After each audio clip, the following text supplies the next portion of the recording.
Hello again, church family. It is such a delight for me to come before you again today just to share with you some of the joys that we are experiencing even now. As I'm speaking to you now, our volunteers again are on the outside along with the National Guard and community partners who are helping us with sharing God's blessings by providing food for our church family, but mainly for our community at large. What a joy it is for us to participate in this most worthy endeavor. I want to thank the church family because many of you have sent in gifts to assist with this particular ministry project, and we are just delighted. And thank you again for all of your financial support. You have been such a blessing to your church family. We ask you all to please take a few moments, even today, to participate in filling out the census. The statistics and the data derived from the census has to do with appropriations and allocations and representation. And we don't want to come up short. We are in a critical time in the life and in the overall journey of our wonderful country. We want to be good citizens, and we're asking every household, take a few moments. It only takes a few minutes to fill out the census. It is critical. It is vital that we all do our civic duty in participating in the census. Additionally, we want to ask you to pray for us here at the church, as you have been doing.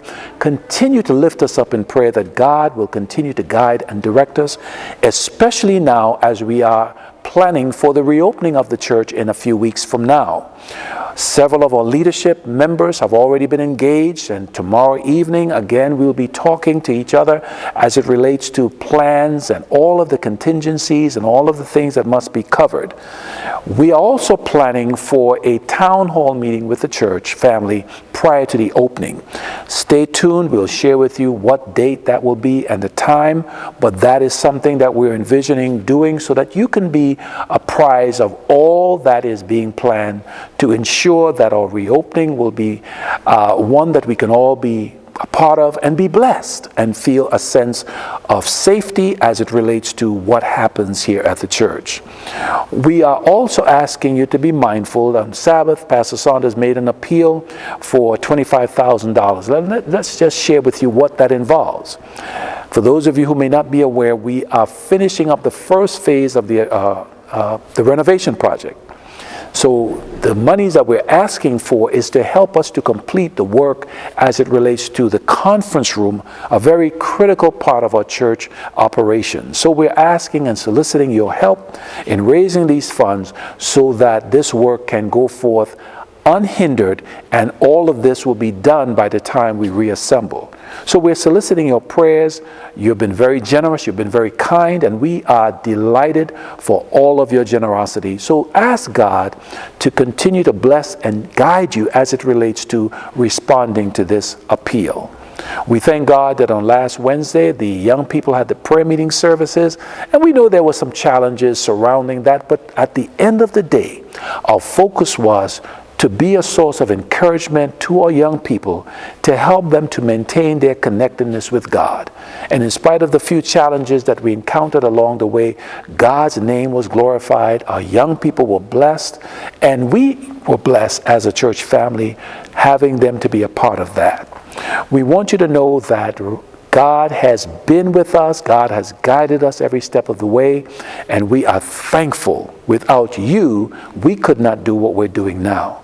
Keep your pastoral team in prayer and the church leadership at large, that God will continue to guide us each and every step of the way. Keep us in prayer as we keep you in prayer, that God will continue to bless, strengthen, and sustain us. Let's remember the bereaved families, those families who have suffered loss over the last several weeks. Let's keep them in prayer. Let's keep those families that were mentioned on Sabbath, those who are going through different stages of recovery because of surgery and different types of illnesses. Let's keep them lifted up in prayer. And again, we solicit your prayer for our governors, our mayors, our civic leaders, even our president, that God will guide them, that a spirit of humility would cover them so that the decisions and the recommendations that they're making that impacts all of our lives will be done in such a way that God will be glorified and we will be blessed. We look forward to you being here tonight for prayer meeting and again on Sabbath as we continue to glorify God. We anticipate God to richly bless this church family, and He is doing so. Your prayers are being heard.